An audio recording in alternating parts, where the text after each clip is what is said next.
Halo, assalamualaikum warahmatullahi wabarakatuh. Ketemu lagi bersama saya di Dunia Tani. Oke, sahabat tani. Untuk video kali ini pasti kalian ini ya sudah lupa dengan perkebunan kelapa sawit yang satu ini. Ini dulu pernah saya review teman-teman ya. Sudah pernah saya kasih tunjuk dan saya apa namanya ngasih ilmu pada teman-teman di video ini teman-teman, di kebun ini teman-teman ya. Nah, jadi videonya yang mana Pak ya? Boleh nanti saya akan lampirkan di pojok kanan atas ya teman-teman ya. Oke. Jadi ini teman-teman, ini di 6 bulan yang lalu itu kalau nggak salah dengan judulnya itu metode petani kelapa sawit Malaysia versus Indonesia. Itu ya pada thumbnailnya teman-teman ya. Oke. Jadi situ. Kenapa buah di Malaysia besar-besar dan di Indonesia itu kecil-kecil buahnya. Nah, kalau nggak salah itu ya teman-teman ya. Nah, tapi untuk video kali ini itu bukan itu yang dibahas, melainkan ini loh. Kita lihat lagi ke sini, ke belakang lagi di video yang 6 bulan yang lalu ya. Itu kan masih pengerjaan ekskavator ya, ditinggikan titik tanamnya ini teman-teman ya. Kita tinggikan. Nah, sekarang sudah mulai semak lagi teman-teman. Kalau awalnya itu wah sudah bagus, sudah bersih ya. Dan kelapa sawitnya masih bagus semua. Sekarang ini dampaknya kalau kita memasukkan alat berat di uh, lahan gambut teman-teman. Jadi ada untungnya juga ada ruginya. Nah, untungnya apa Pak? Untungnya lahan kita yang awalnya itu di lahan gambut, kalau kelapa sawit kan pasti akan tumbang ya teman-teman, akan roboh seperti ini. Itu akarnya itu kan keluar teman-teman ya. Nah, gitu bisa ditimbun oleh oleh ekskavator itu. Nah, untuk kerugiannya jadi ini. Saya kasih tunjuk pada teman-teman. Oke, kita langsung jalan ke sana teman-teman. Nah, jadi ini teman-teman. Nah, di kelapa sawit yang sudah pernah ditimbun oleh ekskavator ini, titik tanamnya itu akan mengalami yaitu perubahan genetik ya. Tapi tidak semuanya teman-teman, tidak semuanya, hanya satu atau dua pokok saja. Dan yang ini adalah, nah ini adalah kekurangan boron. Kenapa kok bisa terjadi kekurangan boron? Karena yang buat nimbun titik tanam pada kelapa sawit akarnya ini adalah tanah di sampingnya. Nah, tanah yang di dalam masih terendam air teman-teman ya. Jadi itu karena sifatnya asam, jadi unsur hara yang sudah terbentuk pada sekitar akar ini itu pasti akan mengalami pudar, hilang teman-teman ya. Oke, jadi ini sudah paham ya, sudah jelas ya. Jadi perkebunannya seperti ini teman-teman ya, penampakannya kalau sudah kita masukkan pada alat berat ekskavator itu seperti ini. Dan satu lagi di sini adalah jenisnya, ada 3 jenis kelapa sawit teman-teman ya. Ada 3 jenis kelapa sawit. Nah, 3 jenisnya apa saja Pak? Jadi di sini itu ditanam yaitu Sriwijaya sama Longsum sama Marehat teman-teman. Kita lihat performa buahnya Marehat seperti apa. Ayo kita lihat ke sini teman-teman. Nah, jadi seperti ini teman-teman buahnya. No, mantap sekali ya. Wow. Nah, ini teman-teman ya, bisa dilihat di situ ya. Nah, tuh satu besar sekali. Jadi ini songgonya berapa Pak? Bisa dihitung dari sini. Satu, dua, tiga. Sebesar ini ya. Kelapa sawit sebesar ini tuh masih songgo 3 loh teman-teman. Nah, di sana itu sampai busuk-busuk teman-teman. Nah, di sana itu sampai busuk ya. Nah, itu ya.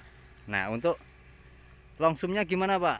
Nah, oke, kita perlihatkan buah performa pada longsum di lahan gambut ya. Kenapa kok dicampur Pak? Jadi ini loh, nah kita ini mengandalkan penyerbukan alami teman-teman. Jadi nanti kalau kita tanam itu supaya apa, banyak serangga yang memilih, biarkan serangga itu memilihnya teman-teman ya. Oke, ini adalah marehatnya teman. Sorry apa tadi, kalau nggak salah marehat atau longsum ya. Oke, seperti ini teman-teman ya. Tuh, oke. Jadi itu ya. Nah, ini juga di sini ada marehat teman-teman. Nah, buahnya itu selalu ada. Tuh. Jadi kelebihan pada kelapa sawit yang di lahan gambut itu banyak sekali teman-teman. Meskipun ada kekurangannya. Yang pertama adalah jarangnya buah kelapa sawit itu ngetrek. Ya, jarang sekali. Jadi bagi petani-petani kelapa sawit yang mempunyai lahan kelapa sawit di lahan gambut. Nah, apakah sawitnya seperti ini hijaunya? Nah, kalau hijaunya seperti ini boleh komen di kolom komentar dan berbagi ilmu ya, berbagi ilmu. Ayo kita belajar bareng bersama-sama. Oke, tentang perkebunan kelapa sawit. Tuh.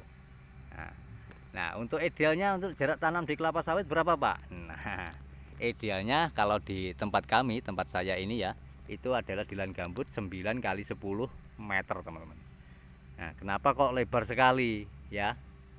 Kenapa kok lebar sekali, Pak? Jadi untuk menghindari terjadinya ini loh, dempet, teman-teman ya, kelapa sawit.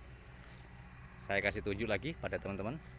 Nah, untuk menghindari ini, teman-teman, ini yang 9 kali 10 aja masih seperti ini, apalagi yang 8 kali 9 ya. Tuh. Oke. Semoga bisa diambil titik positif pada video kali ini ya, dan ada manfaat sedikit lah tentang perkebunan kelapa sawit ini. Nah, poinnya apa? Yaitu kalau kita masukkan alat berat pada lahan gambut kita, pasti ada untungnya, ada ruginya. Untungnya kelapa sawit kita aman, tidak rubuh lagi. Itu ya, karena ditinggikan titik tanamnya.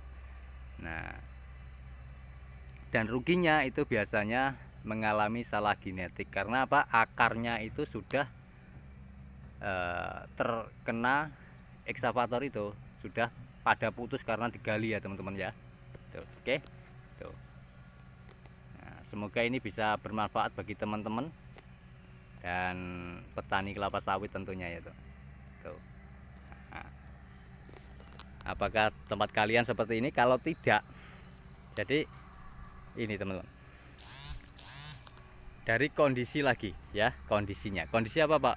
Nah, simak video saya yang sudah kalau nggak salah 5 hari yang lalu atau 10 hari yang lalu ya, tentang apa, tentang faktor pembatas kelapa sawit di lahan gambut itu apa saja ya, saya kasih penjelasan sedikit di video kali ini ya, teman-teman ya.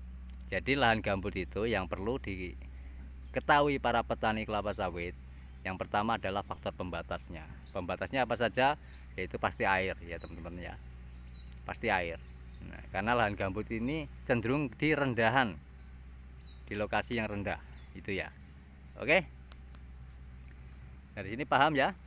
Tuh, jadi caranya gimana ya? Kita bikin parit saja, kita bikin parit di mana ada pembuangan airnya, di situ, di mana yang paling rendah kita buang ke sana gitu. Oke, semoga paham ya video kali ini dan ada manfaat bagi teman-teman, bisa menjadi motivasi bagi teman-teman. Sampai sini sudah paham? Bila ada salah kata ya mohon maaf sebesar-besarnya. Sampai ketemu di video saya selanjutnya. Saya akhiri, wal taufiq wal hidayah. Wassalamualaikum warahmatullahi wabarakatuh.